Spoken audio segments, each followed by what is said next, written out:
nitrogen is somewhat complicated, not surprisingly. And I just wrote it down brute force, and that without any context, and didn't work out that well. So I'm going to kind of simplify things again today, and then as we go through this lecture, in the Wednesday, we'll try to make things a little more complicated and more complete as we go. I had a meeting, I had a visitation, that sounds so formal. I had dinner with a friend in DC a couple weekends ago, and who's a colleague of mine. And I was talking about how we were learning about our angular minimum class right now. And he gave me, and we were talking about this idea, we kind of mentioned about that angular momentum components don't commute. Right, we talked kind of briefly on Wednesday that when you take the commutator between two components of the angular minimum, you get another one back times a complex factor. You can change x, y, and z and get the same answer. I'll just do that. Right? Doesn't matter which set you use, as long as you use 2, you get one back. Okay? And the idea is that measuring the kind of take-home point of these operations is that measuring two angular minimum components do not commute, or measurement of, rather,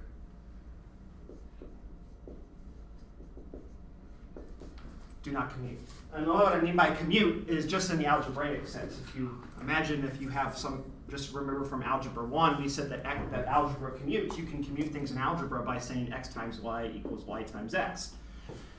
Right? So if we think about operators, these operators as algebraic functions or algebraic operators, right? Typically, in algebra, we say that this is always true, right? We can always swap the order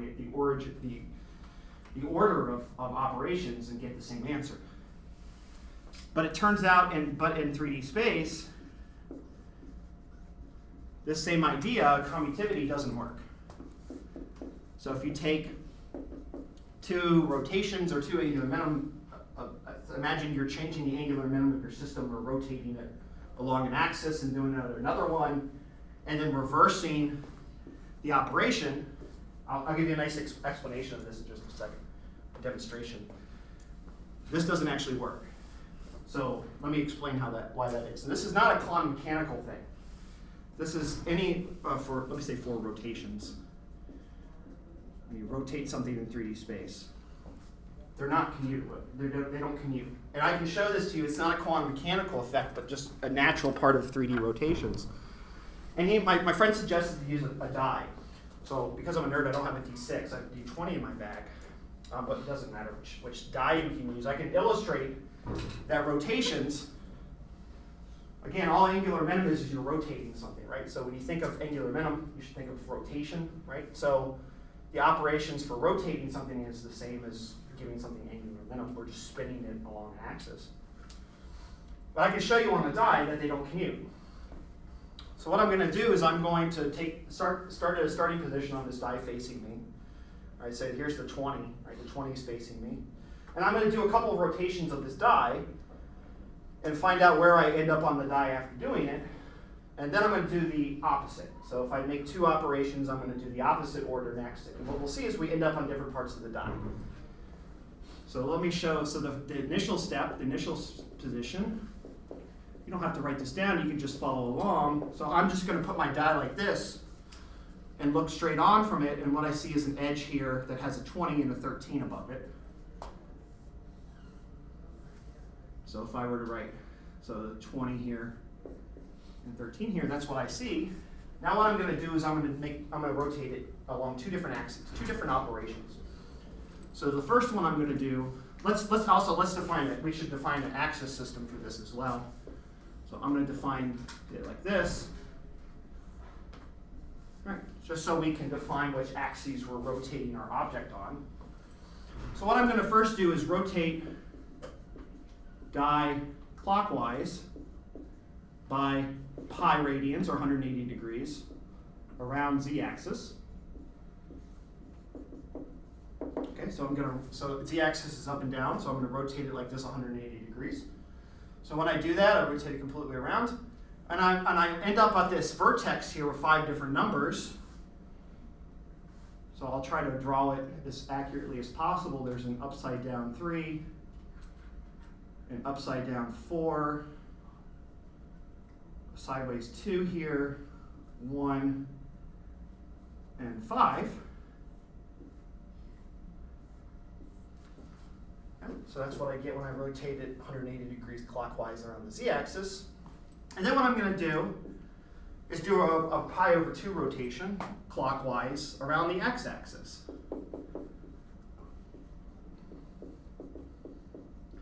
So I'm going to, for the x-axis is this way, so I'm going to spin it this way. And let's see, I'm at this vertex, so I'm going to spin it 90 degrees, which puts me here. And I'll write it down. You can't see it from there, I apologize, but you can trust me. This is what it says. I end up at another vertex that has these 5 numbers in place in this orientation. Okay. So by doing 2 rotations around 2 axes, I've gone from here to here. All right, so what I'm going to do now is I'm going to do the same process. I'm going to start here again, but I'm going to switch the order of these operations. All right, so we're going to say 1 prime. I'm going to do pi over, I'm going to start here, and then do pi over 2 around the x-axis. So let's go back to my original position, which is right here. X-axis is rotating it towards the board, 90 degrees. So that's going to be like this. And I'm left with 18, 17, an upside down 7. Sorry, you can't really see me right over the board here. 8, and a 9. Like that. And now what I'm going to do is I'm going to do pi around the z-axis. Just switching the order. So I'm going to rotate it like this, 180 degrees. And I'm left with another, not this final position, but a different one. 20, 19, 11, 12, and 13. Right, so what I've done is I've done the same 2 motions around the sphere, and then I've switched it around and I've ended up in a different final position. Right, and so the question is, what's the difference between these 2? Right, so what I'm doing here, let's just, in terms of, if we had operators for these, this would be LZ, LX. Well, let's say LZ squared. Imagine the operator is pi over 2, so you have to do it twice to get pi. This is LX. This is LX, and this is LZ squared. And the question we're asking is, what's the difference between LZ squared, LX, minus this operation? Right? And these lead to different results. Right? Not equal to 0, right? You end up in a different place. Now the question is, what do I have to do from here to go to here? Right? What additional operation do I need to add? What's the difference between these 2 to go from here to here? Right? That's what the difference of these 2 operations are. And so if I look at if I align my die the right way, and I look for 7, 8, 9, what I learn is I need to do an LZ pi operation followed by an LY pi operation.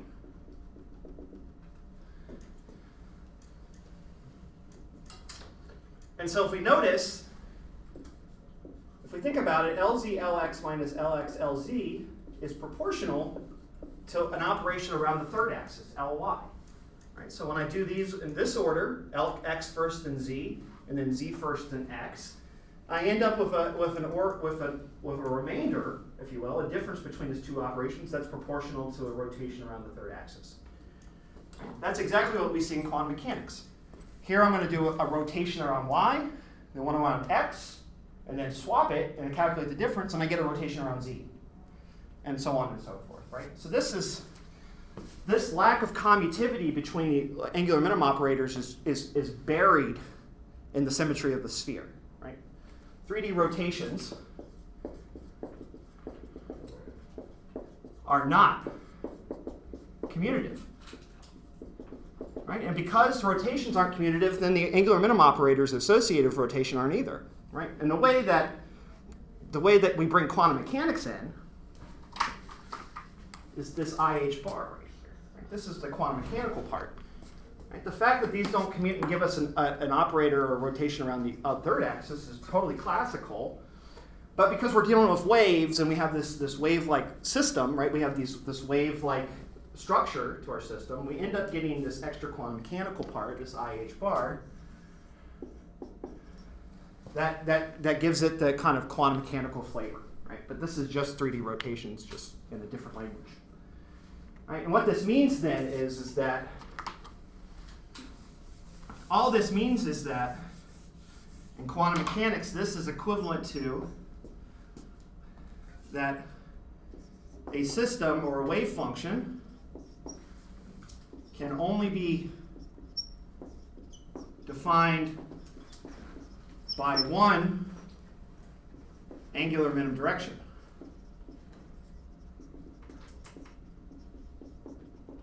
Right? And so when I talk about rotating, so imagine I'm going to rotate something around the z-axis, my electron around the proton or something like that.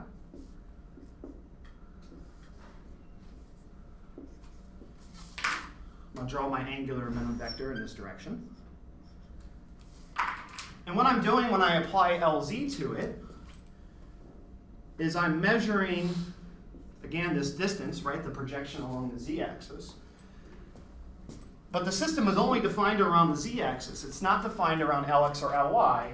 So in fact, what this vector really is in quantum mechanics is not a vector, but a cone. I've kind of mentioned this before. But the x and the y components are completely undefined. So in fact, every single one of these vectors defined on this cone satisfy this equation, right? All of these vectors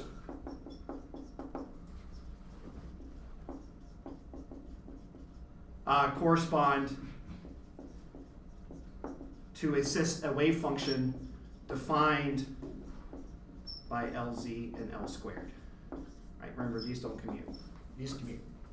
Right? So by assigning a specific direction in my magnitude of my vector, basically my system can be in any one of these positions because they all have the same z component and the same length. We make a cone, right? And this is the idea that the angular minimum is undefined, except in one direction. Right? These are all valid solutions, right? So the system actually is a sample, if you will, of all of the possible directions along the x and the y axis. The system is undefined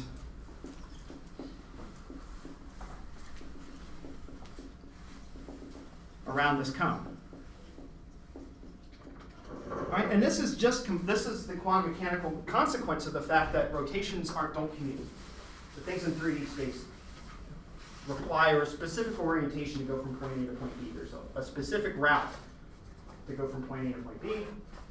And flipping the order of those directions does lead you to a different position on the sphere. Interestingly, just as a side point, if you were to do this in two dimensions, so instead of thinking about rotating something on a sphere, you're rotating on a circle, right? You're rotating a vector along a circle, then the operations rotations commute. And it's easy to see that.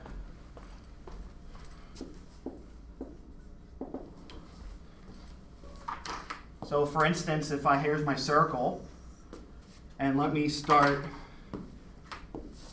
my position here. And let's say that I move the vector, rotate the vector by theta 1, and then move the vector by theta 2 to get to the final position. So this is my initial and this is my final. You can justify in your head that if I flip the order of these, you get the same answer. Right? If you go from here and then go to here, it's the same as going theta 2 to theta 1. Okay, so here, theta 1, theta 2, those rotations is equal to the opposite. Right, so this is completely dependent on three-dimensional space, right? Something breaks down in 3D. Where operations are going around a circle break down, the commutivity breaks down, and you go to something that's not commutative. Right, so if our hydrogen atoms or rotors were two-dimensional, right? They don't exist in 3D space, they live in 2D space, we wouldn't have to worry about this because we wouldn't have to define 3 axes. So this wouldn't even be relevant, but either way, you'd be able to define all the axes completely on a circle because their operations commute. But in 3D, they don't. So the angular minimum don't commute as well in 3D. All right, I thought that was a really nice explanation from the part of my buddy. Again, this is just the hidden symmetries of the sphere appearing that you wouldn't necessarily think were obvious. You think a sphere is being symmetric, but traveling around a sphere is actually quite complicated. In order to get from point A to point B, you have to do your operations in a specific order. Doing them the other order not necessarily lead you in the right spot. Okay. Well, anyway, this is just a side point. I talk a little bit about this. Problem 1 on the homework is about this commutator. So that should give you a little bit of a geometric insight about why these commutators are non-zero, why a system can only be defined along one direction. And it has to do with the sphere. Nothing you can do about it. Okay. Now, where were we? So, we've talked a lot about angular minimum, and now let's use it for something practical. Right? Well, I would say that diatomic molecules are practical. Rotating them is something that I do. But let's do chemistry with it. All right, and so let's start finally building up the periodic table. And what we're going to find is that the periodic table, as you probably know, has a lot to do with charges. Right? The size of your nucleus determines what atom you have, how many protons you have. But the interaction between the proton and the electron is what defines chemistry so much. Well, that and the interactions between electrons as well. Right, so we should really, really formalize what it means for an electron to exist around a proton. Right? And the easiest way to do that is to consider a system with 1 proton and 1 electron, which of course is the hydrogen atom.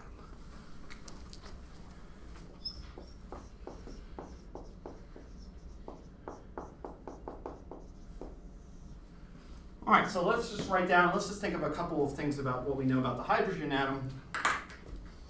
If I can find the cap for my pen, it's hiding here. We know and love, we know everything, pretty much everything we need to know about it. It's got 1 proton, 1 electron, nothing else. We could add a neutron to it to make it deuterium, but let's not worry about that. It really doesn't make much of a difference in our calculations. The mass of the proton is approximately around an AMU. Right, so the hydrogen atom, again, has a mass of 1.004 AMU. I'll write that here.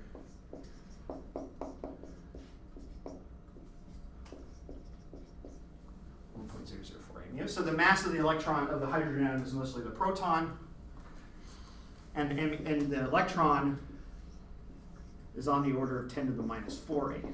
Right? So the electron is very small compared to the proton. Also, another really interesting thing about and I've mentioned this a million times, is the proton has some shape. Right? It actually has a shape, a physical size, of which I don't remember off the top of my head. And the electron is just a point. There's no physical shape at all for the electron, which turns out to be a very interesting feature of it. It sometimes acts like it has a shape, and sometimes it doesn't. We can learn something immediately from this, right? We've talked about the idea that what we can treat this system like. All of my pens are starting to go bad simultaneously. Is that we can put our proton right in the middle of our origin. So let's put our proton right here. And let's connect our proton to our electron in just some vector, we'll call it R, to our electron here. Right? And we can define some axes if you want, X, C, Y, so on and so forth. Right, and so when we talked about a diatomic having 2 atoms at the end of a rigid spring, a rigid bar, what we did is we shifted the system into the center of mass and showed that the solution to that problem is equivalent to fixing the center of mass in the origin and then having some mass, reduced mass outside like this hooked up to a bar in this setup. But we don't even have to worry about that for the proton and the electron, because the proton is so much heavier than the electron that the center of mass of this system is right in the proton. Right? The COM is N proton. Right? So what we'll assume in this problem that the center of mass is at the origin, and the proton-electron distance is a vector r, right, defined at the origin. Okay. So we can treat this as a diatomic. Right? We have two masses attached to some spring or some bar of some length, and we can just rotate this electron around. Right? We can just rotate it around the z-axis if we wanted. Right? We can do anything with it, right? Just like we did a diatomic. All right. So we know that then, if we consider the angular part of the motion of electron around a proton, we can appeal to the solutions for free rotation. Right, so if we want to define a wave function for the electron, and we want to consider its value in terms of the angles, again, let me define what the angles are if you don't remember in spherical coordinates. That's theta. And then this is phi, right, the projection around on the y-axis or the x-axis, however you want to think about it. We've already seen these before, right? This problem is no different than a diatomic molecule. It's just that now we have a proton and electron. Right? The masses are different. And so we know that these are just the spherical harmonics that we saw for the diatomic molecule. So we already know half the problem. We know that if we were to fix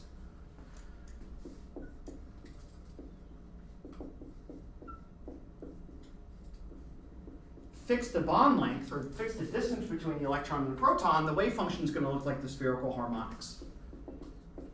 All right? But the problem is that the electron's not at a fixed distance from the electron. Or sorry, they're not at a fixed distance.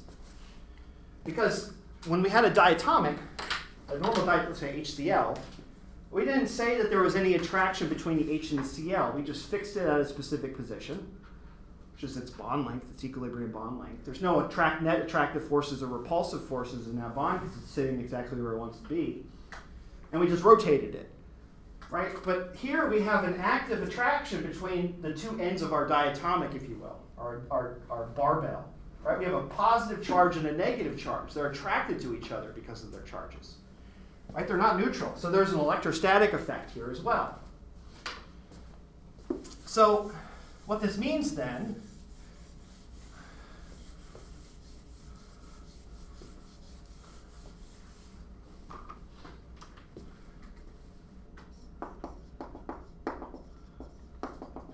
this implies that the energy of the proton-electron motion is not only dependent on angle, but distance as well. Okay, right? So we have to consider what's the attraction between the electron and the proton. Right, that's going to affect our energy. Right, we don't just have free rotation anymore, but we have free rotation around a central attractive potential. Right, there's a positive charge and a negative charge. We know the system's going to attract. Right, so there's some attractive force occurring along this distance. Right, that the electron is attracted to the proton while it's rotating as well. Right, so there's a key difference between this and a diatomic. We have an extra term. Right, this distance dependence. The attractive energy of electrostatics has a simple formula. Okay. And we talk about it in terms of what's called Coulomb's law.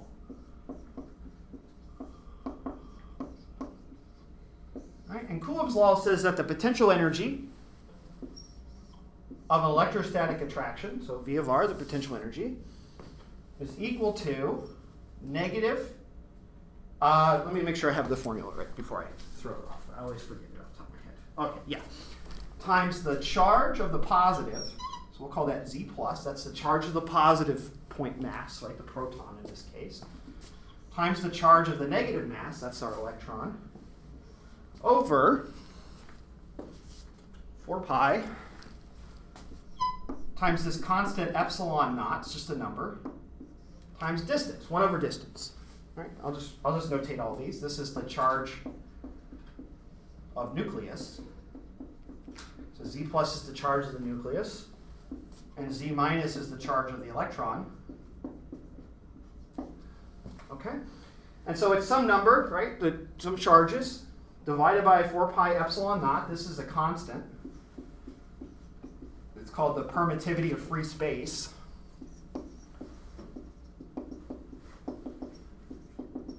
I spelled that wrong. It's just a number that corresponds to, I'll just give you a physical reason, this corresponds to how well the vacuum, the air, if you will, can transmit current. Right? It tells you how, so if you imagine you have an electron and a proton at some distance, and in between them is nothing, right? Just a vacuum of space in between them. There's nothing between them. Then the vacuum has some resistance or permittivity to allow electrostatics to move from one point to another, right? That force has to be transmitted through the vacuum. And the vacuum provides a fixed amount, a specific amount of resistance, if you will, or conductiveness.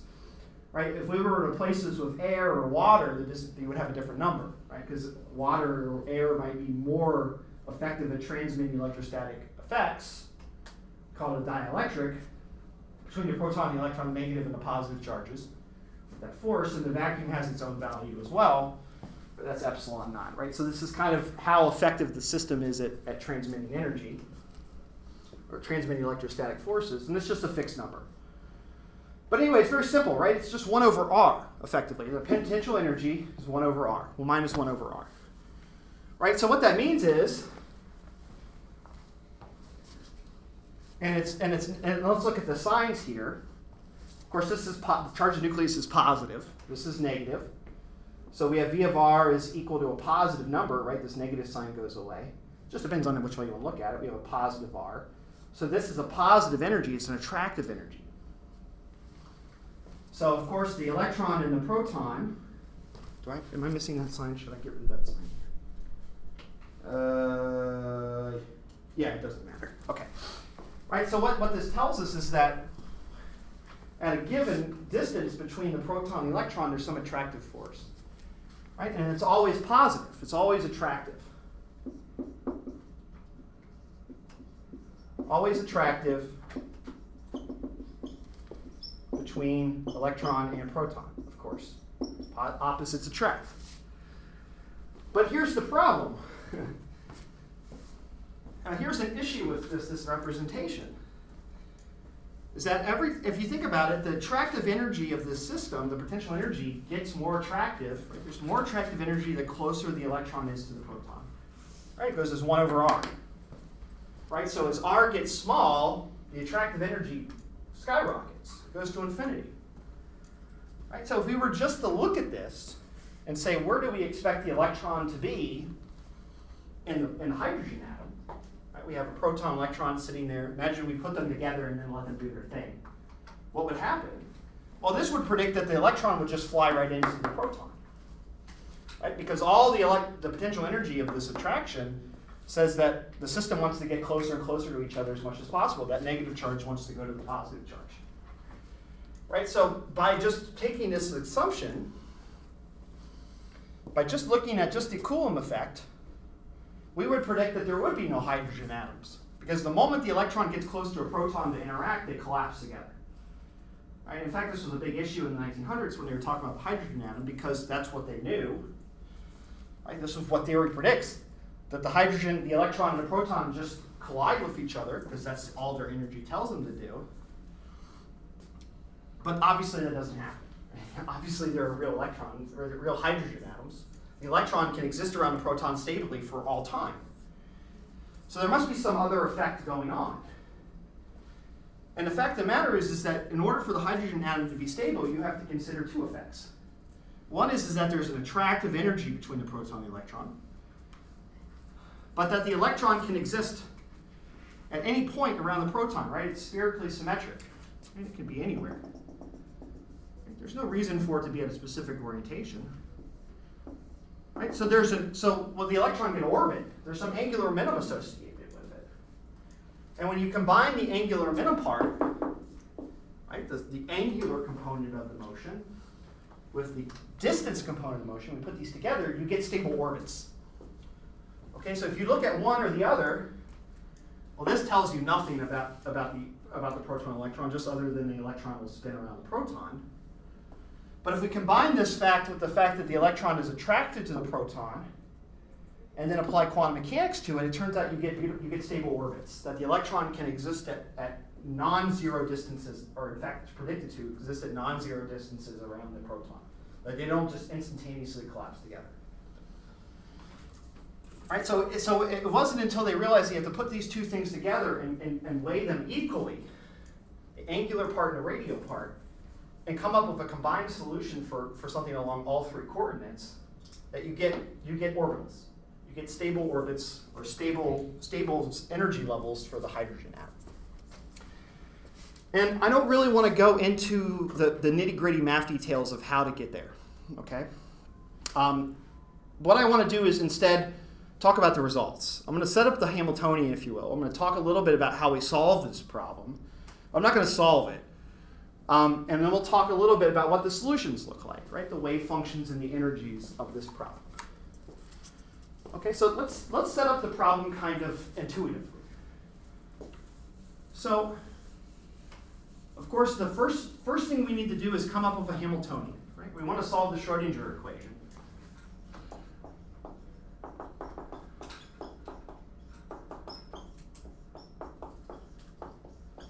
We want to solve this equation. So we need to come up with an H.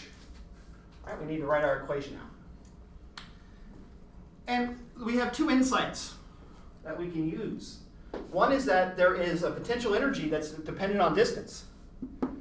We have this. Right? We have something that's only dependent on distance. And then we also have this angular part, this rotation, right? The angular momentum part. That's only dependent on angle. There are two contributors to energy. So the total energy is going to be the energy of the angle part. So I'll write that as theta phi plus an energy dependent on the radial part. Right? If you imagine that we fix r to any value, right? Imagine we just put E somewhere, the rotation of the electron around the proton is exactly the same. Right? The distance doesn't make any difference. Right? The only thing that the distance changes is the potential energy of attraction between the proton and the electron. But the problem of rotation around a sphere doesn't matter what r is. All r does is change the radius of the sphere that it rotates around. So the key insight is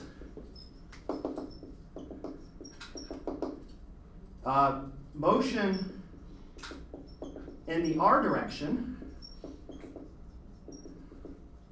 is separate from motion in the angles. Okay? We get the same result. All we're doing is we're just changing the distance, but in terms of angles, we're getting the same. It's just the same thing, right? They're still spherical harmonics. We've just changed the size of them, if you will, the distance. Right, so we can separate the energy into two parts, the radial part and the angle part. We can determine them separately. What this leads to, separate energies implies a product of wave functions. This is one of the really clever approximations that we can do. If we can separate our system so that our energies are separated along two different coordinates, then our wave function is a product of two wave functions along those coordinates.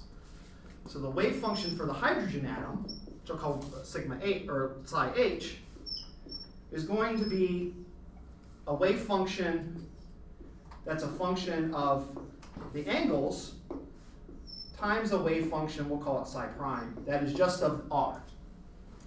We have two problems. So basically what we've done here, right, and let me just write this. This also means that the Hamiltonian can be written in terms of two parts, an angular part and a radial part. Okay. So what you can do, because they're separate, right, the radius doesn't determine the angular problem at all, you can separate the Hamiltonian into two parts, and so you can solve them separately. Right? We get a wave. By applying a direct product, we can solve the angular part separately from the radial part. Right? So then what we reduce the problem to is the radial part. And oh, sorry, I'm just repeating myself at this point. But the cool thing about this is we know this already. We know that the energies of this are bjj plus 1. Well, it's h squared. It's actually h squared over 2m. We don't have a moment of inertia anymore because we have a point mass. It's basically this. That's what it reduces to. Jj plus 1, and the wave functions in terms of theta and phi are the spherical harmonics. Right. So we've already solved half this problem already. Right? We already know exactly how the electron rotates around the proton. It's the exact same problem as a free rotor. Right? So the new problem we have to solve is this radial part. Right? How does the energy change as a function of distance? Okay. So let's do that. We got one part down, one to go. Now the radial part's tricky. In fact, it's much harder to solve than the angular part. And again, the angular part was hard enough that we skipped over the derivation of it. But what I'll do is I'll write down what the Hamiltonian looks like. So for the radial part,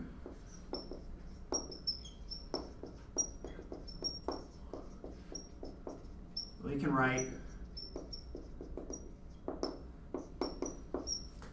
the rotational the radial part of Hamiltonian, HR, times psi of r equals E of something, whatever the energy is, psi of r.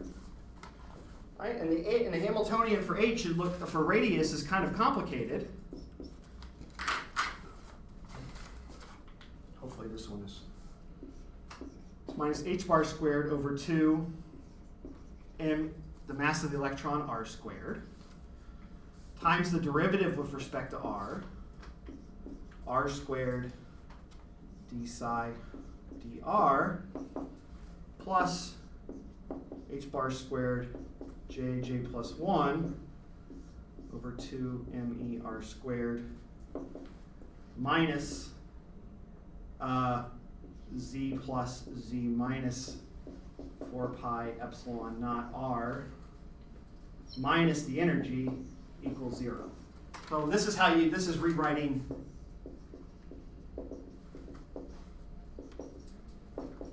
h psi equals e psi and set equal to 0. Okay, you get this long equation, right? And it's kind of ugly.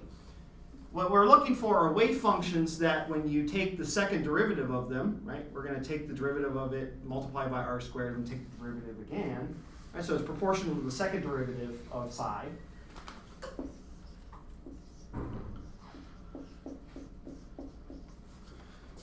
And then we add constant terms in terms of r.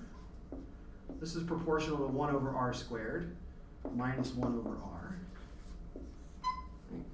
And it's all equal to 0 minus a constant term. Right? It's a complicated equation to solve. We have to come up with an equation that when we take the second derivative of a function, then add all this crap to it, and add it all together, we get 0. And that's a tough solution to come up with. And so the solutions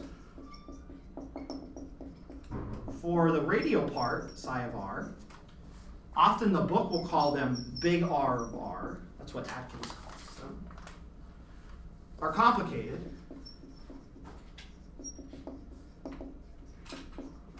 But exactly solvable. The cool thing about this is that even though this is a complicated equation, differential equation, right, we have to do some pretty crazy calculus to figure this out. The solutions that come out are exact.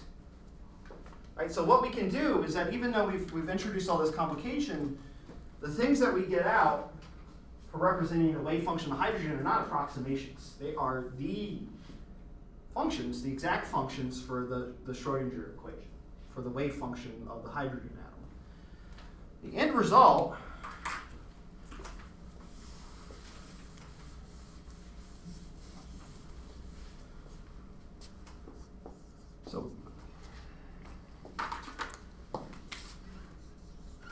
So by solving H psi equals E psi for the hydrogen atom, we get the exact wave functions and energies for the hydrogen atom. All right, no approximations are being done. All right, the only approximation I'm making is that I'm just letting someone else solve this for me for the wave functions and the energies. But it turns out it's exactly solvable. You get a real answer. No approximations necessary. No expansions, no guesses, nothing like that. You get the exact answer. And I'll write down the solutions to this, which are really the important take-home points. The wave function for the hydrogen atom has three quantum numbers, N, J, and M. I'll later relabel J to L. You'll see it in the book as L, but I'll explain why we changed that later. And it's a function of radius, right? So it's a function of spherical coordinates. And it's a product of two wave functions, right? It's part of this radial part. And the radial part is dependent on N and J. And it's times the spherical harmonics, which are dependent on J and M. Right? And I'll write down what these numbers are. So the hydrogen atom has states labeled by three quantum numbers. Right? Maybe you remember these from intro, or maybe not. One of them is N. This is the principal quantum number.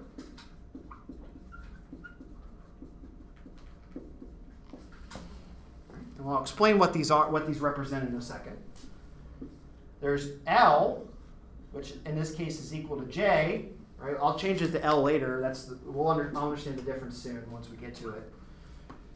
This is what's called the orbital angular momentum. Right? It's the amount of angular momentum the electron has around the proton. Right? It's L squared. Right? Remember, J is the length of the magnitude of the angular momentum. So L is the orbital angular momentum. And M, which sometimes is written as M sub L, is the azimuthal angular momentum, which is LZ, the direction around Z, the Z-axis.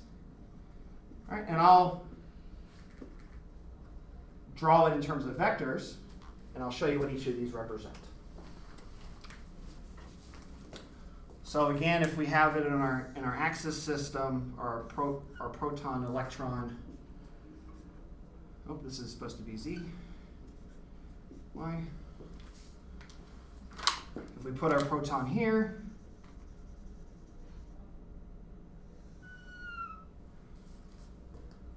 and here's our R to our electron, and R is proportional, turns out proportional to N squared. So as N goes up, the distance gets further and further. And so as n gets bigger, the distance between the electron and the proton gets further. Now we're going to give it some angular momentum. So this particle has some angular momentum to it. Let's see if I can do this.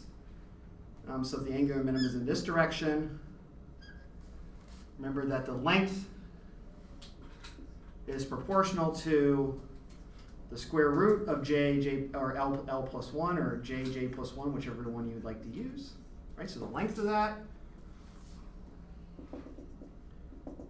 And LZ, the distance, right, the azimuthal part of this is equal to mh bar, m sub L. All right, so we're using, it's the same, these two are the same quantum numbers as for the rotor. This is the total angular momentum of the rotor, and this is the projection along the z-axis, the direction. So we have this new extra quantum number that arises, this n, which determines how far the electron is away from the proton. All right, and you've seen these numbers before.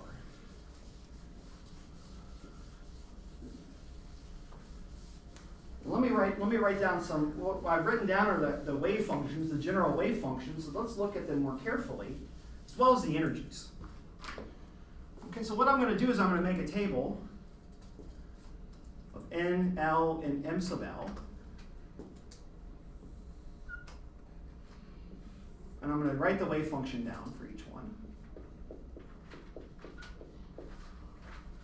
All right, and we'll look at the energies as well in a second. Okay. All right, so it turns out that n, there are some rules about which numbers that these can take. Right, so n can be anywhere between 1, 2, blah, blah, blah, blah, blah. It can be any positive integer. Right, just like the particle in the box. Remember that the particle in the box, kind of the energetic, the motion, the electron's excitation is dependent on this n quantum number, right? And it can only be between 1 and infinity. It's the same idea here. So we start to excite this electron, it gets further and put more energy into it, it gets further and further away from the proton. So it's the same idea. The idea is that the electron, n is representing the electron in a spherical box with an attractive center, and not just a regular old square box. Right? Same idea, though. And L can be anywhere between 0, 1, and n. Yeah, n. Is that right? So n equals 1? Yeah, that's right. So it could be all the way up to n. And m, of course, is just like before. It could be anywhere between L minus L plus 1, dot, dot, dot, L minus 1 to L. All right, just like before, right? We had angular momentum can be some number for a rotor, and then we get 2n plus, or 2j plus 1 m states. And that's the same rules apply, right? So these are the spherical harmonic quantum numbers, the rotational numbers. And this is a new number. This is the electron in a spherical attractive box number. Okay, so you need three numbers to define it. This angular part and the distance. Okay. Any questions so far about this? Okay. So let's look at these numbers. Let's look at these equations. Let's look at the wave functions, and then we'll write down the energies in a second. The energies turned out to be quite interesting.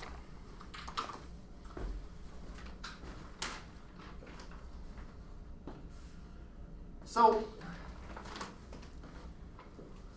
let's define a few things here. So before we do this, let's define a couple of numbers. Some numbers are going to appear in these wave functions that we haven't quite defined yet, and I want to define them. So let's let Z be the charge of the nucleus. All right, so for hydrogen, Z is 1, right? Because there's one proton, it's plus 1. Right, this is useful for atoms that have multiple protons as well. We can use these wave functions to represent multi-electron atoms as well. But just remember for hydrogen, we just have Z of 1, which is one proton. And define X is equal to Z times R, which is the distance between the electron and the proton, divided by this number A naught, where A naught is the Bohr radius. We'll calculate this next class, what it actually is. It's a number, and it's on the order of half an angstrom. Right, some distance scale. So it's the proton-electron distance scale. You might notice that this scale is about half an angstrom, and most chemistry tends to happen on the order of an angstrom, right? So in fact, this number turns out to be a constant, right? We haven't calculated the value of the constant yet, but we will. And it actually defines the distance scale between the proton and the electron, kind of the typical distance, and it's on a chemical distance, right? This is the distance scale for chemistry. Right, so that's really good that our theory predicts exactly what we would expect, that the interaction between a nucleus and an electron is a chemical. Or you can think chemistry is defined by the scale, whichever way you want to think about it. So n can be, again, any positive number, so let's just go down the list. Of course, the first one has to be 1. And L can't be any number greater than, sorry, I apologize. This goes to n minus 1. I apologize. N minus 1. So the highest L can be a 0 for n equals 1. Sorry. And M sub L can be any number between minus L and L, which is of course 0. There's only one state for n equals 1. I'm going to give this a label. What we call this. The wave function for this is 1 over the square root of pi times Z over A naught to the 3/2 e to the minus x. Interesting. It doesn't have an oscillatory function at all. Right? There's no sines or cosines. How is this a wave? The important part is that the system is not defined in terms of the angles, but the whole wave function is. So the function in terms of angles, if you imagine there's another function here that's just 1, right? That the dependence on the angles is just unity, right? This is the same. This has the wave function is the same value at any angle with respect to the proton, right? So this is spherically symmetric, right? It doesn't matter which direction you're pointing, you get the same values at fixed distance, right? And we call this the 1s orbital. Right? Remember that notation. The s implies no angular momentum, L equals 0, and the 1 implies n equals 1. Right? So this is the 1s orbital. Right? And what it shows is that it's spherically symmetric, right? It has no dependence on the angles, but it gets smaller as you get exponentially smaller as you get further away from the proton. So what does that look like? Well, it's kind of hard to draw. Try drawing in 3 dimensions a function defined with 3 variables. You actually need a 4th dimension to apply it. But so let's look at the 1s orbital, psi 1s, which is proportional to e to the minus x. That's all it is. It's just e to the minus x. These are just numbers. E to the minus x. And if we look at psi squared, right, the probability of where the electron is with respect to the proton. So here the proton's at 0. This is the proton. What we find is that it's, of course, it turns out that 0, I'll explain this in a second, 0 at 0, and then it kind of bumps up like this and then comes back down again like this. Right, so there turns out that there's I'll just write this, that psi squared is proportional to r squared, psi squared. I'll explain why there's an r squared factor in here in a second, or later in the class, or next lecture. But there's an factor of r squared here, which is why it's 0 here. If you put x equals 0 here, you get 1, which would imply that if you square it, that you have probability of the electron being right at the proton. So obviously can't happen. So it turns out you have to, because of the sphere, you have to multiply by r squared. I'll explain this next class. So you get this nice shape here. And so what it predicts is that the electron, let me make it go a little more slowly to 0 instead. The electron can exist pretty much anywhere except right at the proton. Right? The electron basically, the psi of r squared goes to 0 as r goes to infinity. Right? So if we have a hydrogen in a 1s orbital state, right, just a ground state electron or hydrogen and normal hydrogen, we actually predict that the electron can be literally anywhere. Its position is undefined. Of course, there's a place where it's more likely to be. But in fact, we could make a measurement of an electron orbiting a proton in the 1s state, and it could be halfway to Mars. There's nothing stopping it.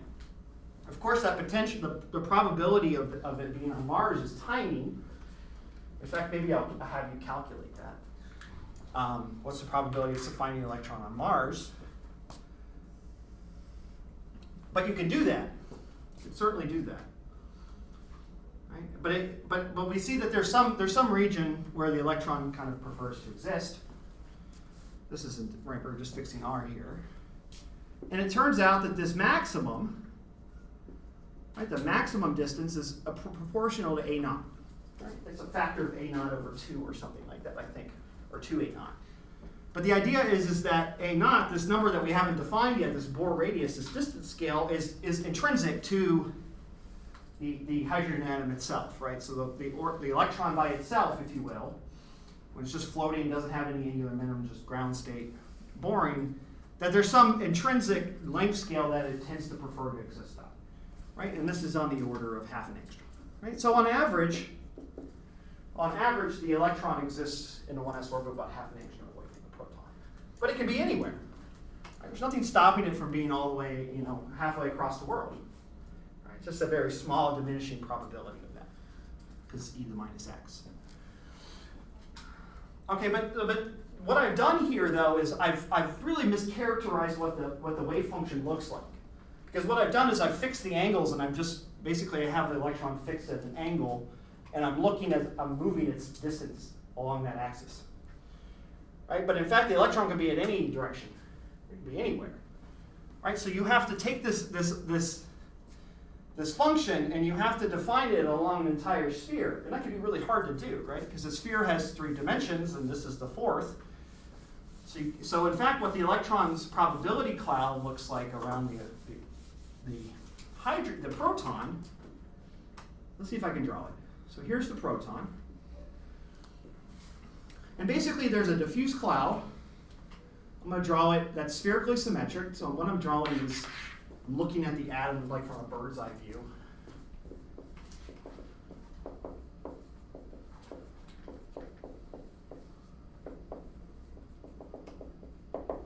So here's the proton right in the middle. And I'm going to draw a circle around it. Of course, the circle extends out to infinity,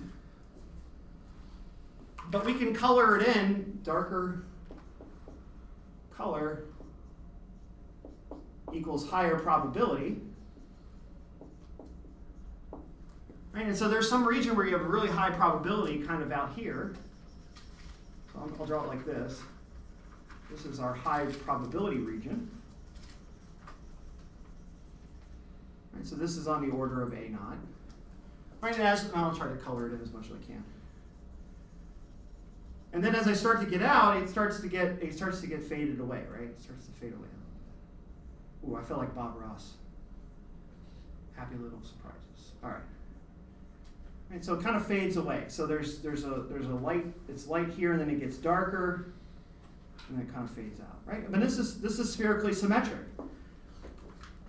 Right, so often people will write the 1s orbital with just kind of, this is not even an accurate way to do it. It's just with a circle. Right, and there's a positive probability of it being anywhere in that circle outside the proton. Right, but this isn't even a representative view of it, because in fact this is just a shell, right? This is a fixed radius. Right, but in fact the distance between the electron and proton can extend out to infinity. So this is an infinite, you can think of the infinite spherical shells, and each spherical shell has a different probability that first is 0, then goes up, and then goes back down again. Maybe I can draw it like this. Something like that, right? It's not a very appropriate drawing. Like that. You can think about, that's where the electron tends to exist in the proton. Right? So this idea of electron is not in an orbit, but a diffuse spherically symmetric shell.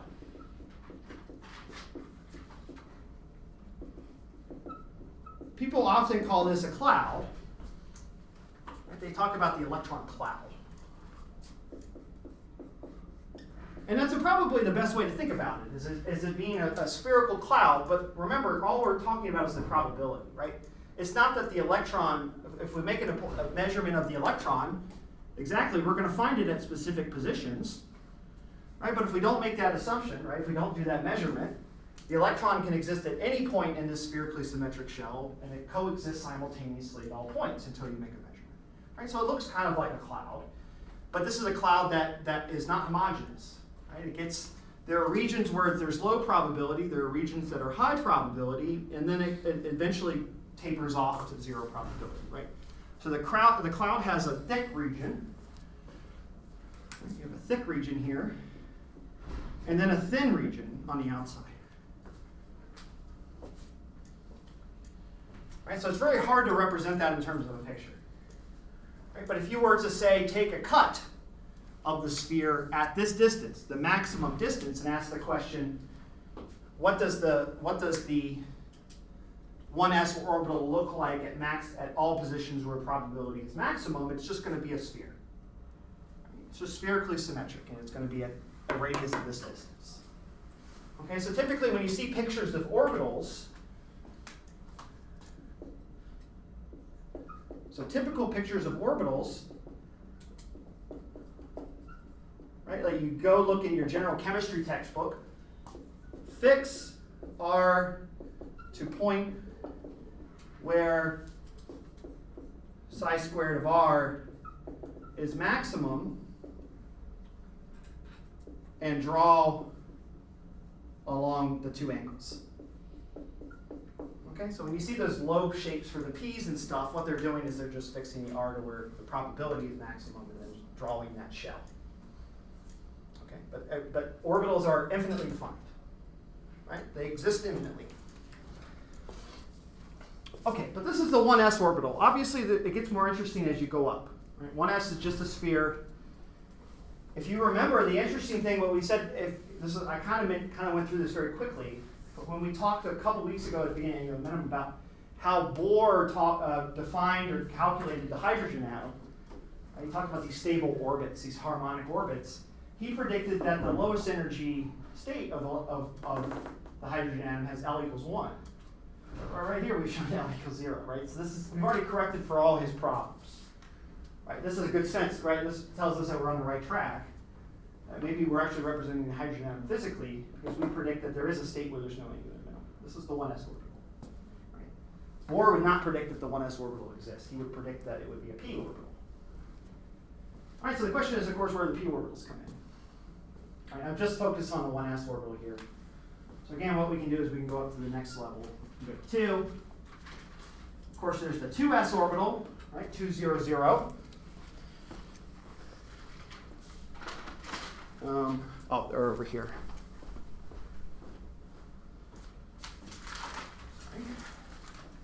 This function is 1 over 4 times the square root of 2 pi. This is just a normalization constant. Z over a naught to the 3 halves. And then there's a function 2 minus x times e to the minus x over 2. I'll try to demarcate this a little better. Okay, so all we've done now, the only difference between these two is that we've gone to e to the minus x over 2, so we've halved it. And now there's a polynomial on the outside, 2 minus x. Right, just a linear function multiplied by it. So what does this look like? Oh, it's easy. You can plot it. If you want to go plug it into your plug it into Wolfram alpha, you can plot this real easy if you just set z and a not to 1. This ends up being 1 over 4, 2 pi, 2 minus x e to minus x squared. You can just plot it and look. And what you find, so this is the 2s orbital. Just remind us the 2s orbital. And we plot r squared psi squared. Right? That's the probability distribution of where the electron is. It kind of looks like this. It goes to 0 again, then comes back up again, and then goes down again. So now there are 2 points where psi squared is 0.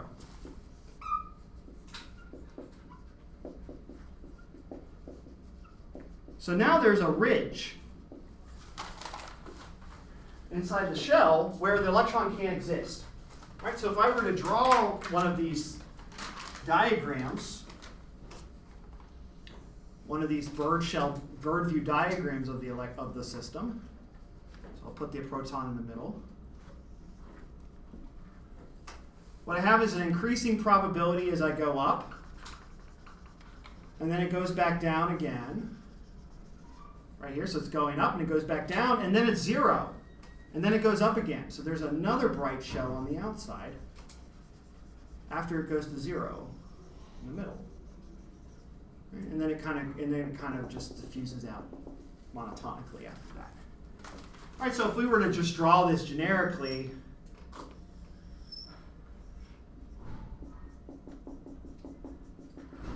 you'd have a region here, and then there's a region where it's 0, and then there's a region. You have let me draw better than that.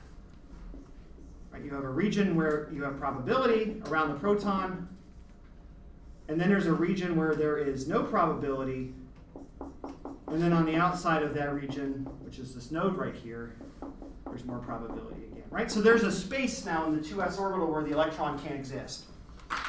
We call it, again, I think I've mentioned this before, we call these points nodes. And it turns out that the number of nodes in a wave function equals n minus 1. Right? So if we go to the 3s orbital, we can already predict what it might look like. 3s orbital will have 2 nodes. So it'll go like this, and like that. Right? That's 3s. Right? It has 3 of them. 1, 2, 3. And 4s will have 4, or 3 rather. Or sorry, it's n. Sorry, it's n. My bad. 1, 2, 3, 4. Right? Right. So that's what those wave functions will look like. And so as you go up in n, you still have spherical symmetry. Right? There's no angle component to this wave function, so it's spherically symmetric. But it starts to have this oscillatory structure. Right? These nodes. Right? It starts to look more like a wave.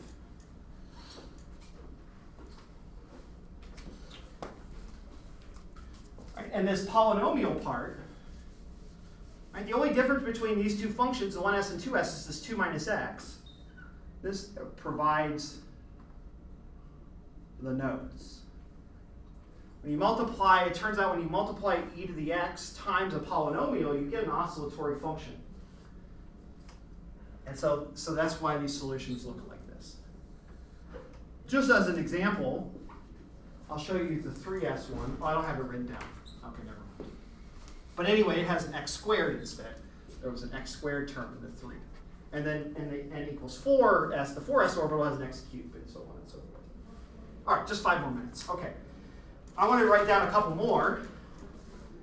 Right, now that we're at n equals 2, we can have angular minimum equals 1.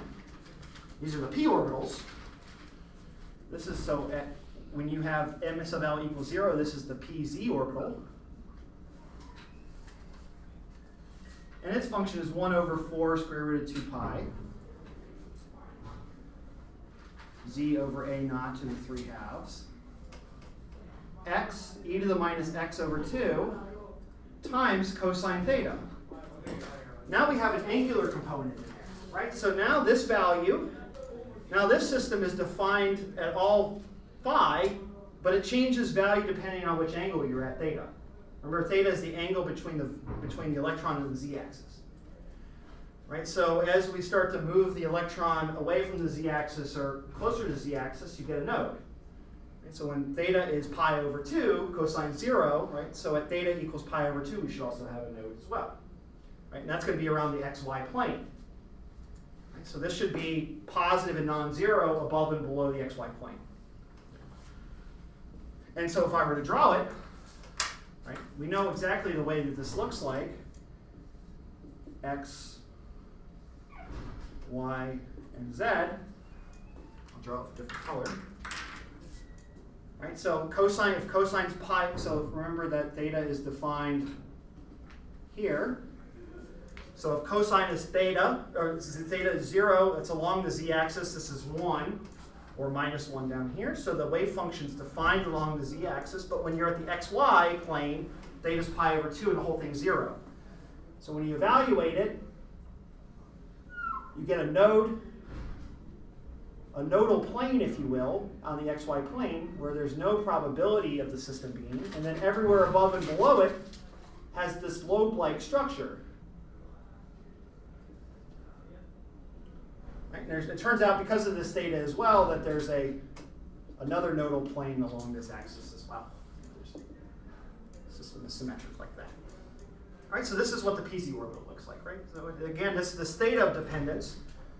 Again, the structure of the radial part looks a lot like a sphere, but because of this angular dependence, that sphere gets crushed a little bit.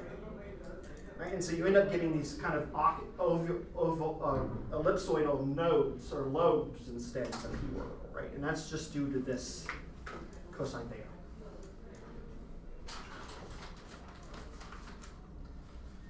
And then we have 2 more left, and then we'll stop for the day. So there's the last remaining 2 where m can be plus or minus 1. These are the px and the py orbitals. And these have structure 1 over square root of 8 pi z over a naught to the 3 halves. X to the e to the minus x over 2. Notice the radial part's exactly the same as this one, right? The radial part's only dependent on n and l. Right? That's not changing between these two, so you have the same part. The only thing that's changing is the angular part. And what you add is a sine phi e to the plus or minus I phi. Sine theta, sorry. Sine theta. All right, so this e to the I pi is kind of complicated, but we can just ignore it for now. But notice that we have the same formula, but now we have slightly different angular dependence. This function is 0 on the z-axis, right? When theta is 0, that means the electron's on the z-axis, this is 0, and so it's maximum along the xy plane. So when you actually look at these values, all you're doing is you're taking the pz orbital and rotating it onto the other axes. So you have the px orbital that looks like this. Right? And then there's the equivalent py orbital, which looks the same, but it's along the y-axis instead. Right? Same idea. Right? The only difference between the z orbital and the x orbital is that we've gone from a cosine to a sine. Right? And so that all just leads to a rotation of 90 degrees, because cosine and sine are orthogonal by pi over 2. So things that are defined, undefined, where cosine is 0 are defined when sine is that theta. Right? So you just rotate things. Right? So the structure is exactly this. Right? The structure is pretty straightforward. You have an exponentially decreasing distance relationship. As you get further, it's possible for the electron to be anywhere at positive or away from the proton. And depending on the angular momentum, it's either spherically symmetric or cylindrically symmetric, right? Depending on the structure. Right? You can imagine as we start to get to more complicated functions, when we get to the d orbitals, these start to look much more complex, because the angular dependence will be on theta and phi, and maybe even more complicated functions of theta and phi. So they tend to be more complicated. So at the beginning of class on Wednesday, we'll come back to this and look at these wave functions more carefully. Notice I haven't talked about energies yet at all. Right? So we'll talk about the energies of the hydrogen orbitals, talk about the energy level structure of hydrogen, do some predictions, calculate some things about hydrogen, and look at these wave functions a little bit. All right, we'll start doing calculations with them too. All right, have a lovely day. See you all Monday or Wednesday. Maybe we'll have more people this time. Also, I posted on Canvas, there's a table under Module 0 of all the hydrogen wave functions. So when we do calculations for these, which you'll have to do eventually, there's a lookup table for all of these. So we don't have to do anything, we can just pull them off the table. And we'll go through some calculations with them on Wednesday. Going out your Yeah, you too.